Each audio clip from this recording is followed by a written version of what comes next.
Bismillahirrahmanirrahim.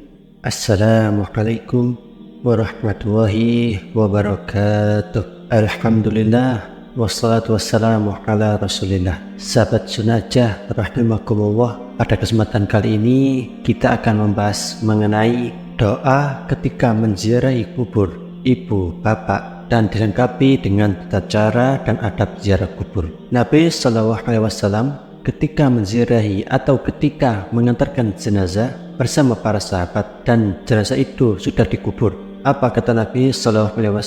Istaghfiru li akhikum was'alu lahu astabit fa innahul an yus'al. Kata Nabi SAW, mintalah kepada Allah ampunan supaya orang yang sudah dikebumikan ini diampuni dosa-dosanya, dan mintalah kepada Allah ketetapan supaya dia bisa menjawab pertanyaan munkar dan nakir alias fitnah kubur, karena sekarang dia lagi ditanya, kata Nabi. Kemudian kalau kita melaksanakan sholat jenazah, kita tahu bahwa rangkaian sholat jenazah itu ada 4 kali takbir. Takbir pertama yaitu membaca Fatihah, kan gitu ya.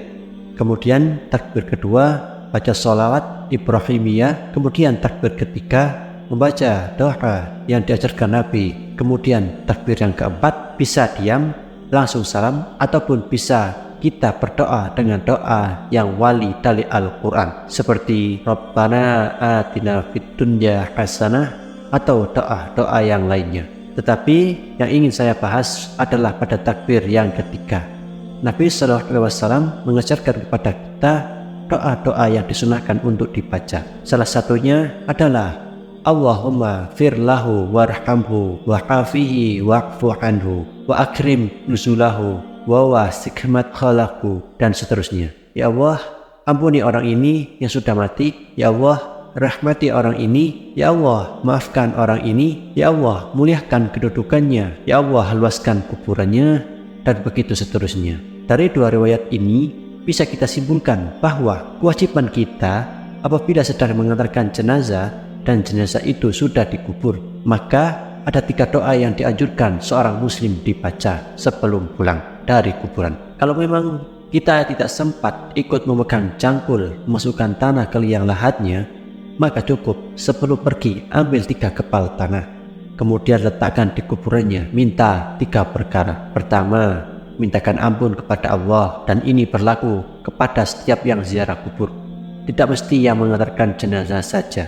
Umpamanya kita ziarah kubur kapan saja. Bagi laki-laki kan sunnah ziarah kubur itu bisa kapan saja, tapi bagi perempuan tidak disunahkan kecuali sekali-kali, karena Rasulullah SAW melaknat wanita-wanita yang sering ziarah kubur. Tapi kalau sekali-kali boleh. Orang yang mengantarkan jenazah atau yang berziarah kubur jangan lepaskan 3 hal ini. Pertama, mintakan ampun kepada Allah agar orang yang dikubur itu diampuni dosa-dosanya berdasarkan hadis istaghfiru li akhikum, mintakan doa ampunan untuk saudaramu. Yang kedua, minta kepada Allah Subhanahu wa Ta'ala agar orang yang dikuburkan itu ditetapkan jawabannya, karena ada hadis yang panjang sekali dari hadis Bara' bin Azib radhiyallahu anhu. Ketika Nabi SAW menunggu liang lahat selesai digali, Rasul bercerita di hadapan para sahabat tentang kematian seorang mukmin, bagaimana ruhnya ketika dicabut dari jasadnya.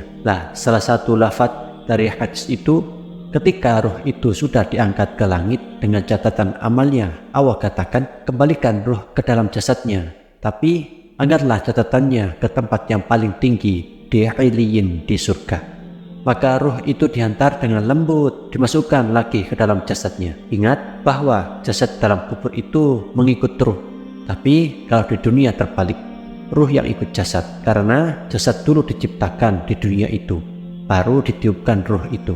Setelah jasad berusia 4 bulan, kan baru ditiupkan ruh. Berarti kalau kita hidup di dunia yang asal itu jasad dulu, baru ruh yang ikut, karena jasadnya diciptakan. Tapi kalau sudah meninggal terbalik, jasad ini bisa jadi tanah, bisa hancur, jadi tanah dimakan cacing tanah, tapi ruh tidak akan hancur. Berarti bukan ruh yang ikut jasad, tapi jasad yang ikut ruh. Makanya kemudian jasad itu akan ikut ruh, dan disitulah munkar nakir bertanya, man rabbuka, siapa Rabbmu? Wa man nabiyuka, siapa nabimu? Wa ma dinuka, apa agamamu? Artinya 3 soalan ini akan ditanyakan, jawabannya bukan apa yang kita hafal di dunia. Kalau Anda sekarang saya tanya siapa Tuhanmu, pasti dengan lantang Allah. Siapa nabimu, dengan lantang pasti jawab Muhammad. Apa agamamu? Ya Islam lah. Masa Katolik kan? Gitu pasti lantang kita. Tapi apakah kemudian setelah kita dikubur kita sanggup menjawab? Belum tentu, karena jawaban-jawaban itu ditentukan dengan amalan dia. Apakah dia sudah mengamalkan perintah, larangan Allah, mencintai Nabi, betul-betul mempelajari Islam, kan itu. Makanya di sini dihasilkan bantuan dari kita yang masih hidup, berdoa kepada Allah agar dia bisa ditetapkan jawabannya. Karena penetapan jawaban itulah yang Allah katakan, yusabbitullahu walladzina amanu biqauli sabit. Allah akan tetapkan jawaban orang-orang yang beriman dengan jawaban yang mantap. Itulah yang menjadikan selamat orang itu dari azab kubur. Karena Utsman bin Affan kalau diingatkan dengan kuburan, beliau menangis. Tapi kalau diingatkan dengan neraka, beliau santai saja. Padahal neraka lebih dahsyat dibandingkan azab kubur. Kan gitu. Ketika ditanya, "Waman yubkika ya Utsman?" Apa yang membuat Anda menangis Utsman? Maka Utsman mengatakan, "Wa ilaikum, celakalah kalian. Kuburan ini bisa saja dia raudhatun min riyadil jannah au khufratun min khufarin nar." Ingat, kuburan ini bisa jadi taman-taman surga atau boleh jadi menjadi lubang menuju ke lubang neraka. Artinya menentukan selamat di akhirat, ya selamat di kuburan. Kalau selamat di kuburan, insya Allah kesananya akan mudah. Tapi kalau tidak selamat di kuburan, maka dipastikan kesananya lebih sulit lagi. Makanya sebab itulah kita dianjurkan minta kepada Allah agar orang-orang yang dikubur itu dimantapkan jawabannya. Ini yang kedua. Kemudian yang ketiga, berdasarkan doa dalam sholat jenazah tadi, minta kepada Allah agar Allah merahmati. Minta kepada Allah, 1, agar dosanya diampuni. Minta kepada Allah, 2, agar dia dimantapkan jawabannya. Minta kepada Allah, 3, agar Allah memberikan kasih sayangnya. Sehingga dengan kasih sayang Allah itulah Allah akan mengampuni dosa dan Allah akan memantapkan jawabannya. 3 soalan ini kapanpun antum ziarah kubur, minta 3 hal ini. Ya, datang ke kuburan, kemudian ucapkan salam, kemudian mendekat kuburan, dan jangan bakhil. Jangan datang ke kuburan itu mendoakan orang yang dikubur itu saja. Umpamanya kita menziarahi orang tua kita yang sudah meninggal, jangan difokuskan kepada orang tua kita saja, tapi doakan juga orang-orang Islam yang dikubur di sekitarnya. Makanya ada doa yang diajarkan Al-Quran, Rabbana ufir lana wali ikhwaninal ladzina sabaquna bil iman. Ya Allah, ampuni akan dosa-dosa saudara kami yang sudah mendahului kami dengan keimanan. Apa manfaatnya? Kenapa kita tidak fokus saja mendoakan orang tua kita? Kan memang tujuan kita kan berziarah orang tua kita. Kenapa pula yang lainnya kita doakan? Sebab kalau kita mendoakan orang muslim yang dikubur, umpamanya orang muslim ini mungkin ada 1000 kuburan. Di kuburan kaum muslim itu berarti kita akan mendapatkan pahala 1000 orang yang kita doakan. Itu kalau di kuburan ada 1000 kuburan tuh. Kalau 2000 kuburan, berapa banyak kita akan dapat? Kalau seandainya kemudian kita mendoakan bukan hanya kepada orang yang sudah meninggal, yang hidup pun kita doakan. Allahumma ufir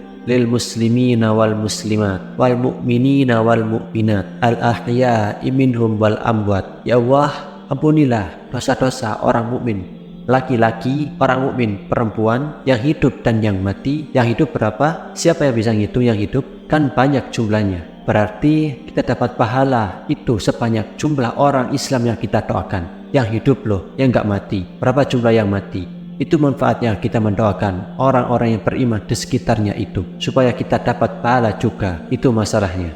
Masuk bakhil orang tuanya, kiri kanan ngapain saya doakan, katanya. Nggak begitu. Karena orang muslim itu kal jasadil wahid, seperti jasad yang satu, baik ketika hidup ataupun ketika mati, maka saling mendoakan. Lah, di antara adab doa itu adalah mengarah ke kiblat, bukan ngadap kuburan, bukan ngadap maisan, bukan. Mana arah kiblat? Pokoknya kuburan sebelah sini, arah kiblatnya ke sana. Jangan ngadap kuburan, ngarahkan ke kiblat. Karena adab dua itu harus mengarah ke kiblat. Walaupun ada khilaf di antara ulama, apakah kiblat itu ke langit, maknanya kita tegaskan ke atas begini, ataukah ke arah kiblat yang dimaksudkan Ka'bah. Ini menjadi khilaf ulama, tapi menghadap kuburan nggak boleh. Karena kuburan bukan kiblat. Kiblat itu ke Mekah atau ke langit. Baru di situ kita minta kepada Allah. Ya Allah, kalau memang dia orang tua kita katakan, ya Allah ampuni kedua orang tua saya. Ya Allah tetapkan jawaban kedua orang tua saya. Ya Allah berikan rahmat kepada orang tua saya. Udah selesai. Habis itu kita doakan saudara-saudara kita. Ya Allah ampuni saya, orang tua saya, dan orang-orang Islam dimanapun, baik yang hidup ataupun yang mati, di sini atau di mana saja di dunia ini. Berapa banyak kita pulang dari kuburan dapat pahala. Ini adab yang pertama ya, bahwa kita disuruh untuk mendoakan mereka. Subhanakallahumma wa bihamdika asyhadu an la ilaha illa anta astaghfiruka wa atubu ilaik. Wassalamualaikum warahmatullahi wabarakatuh.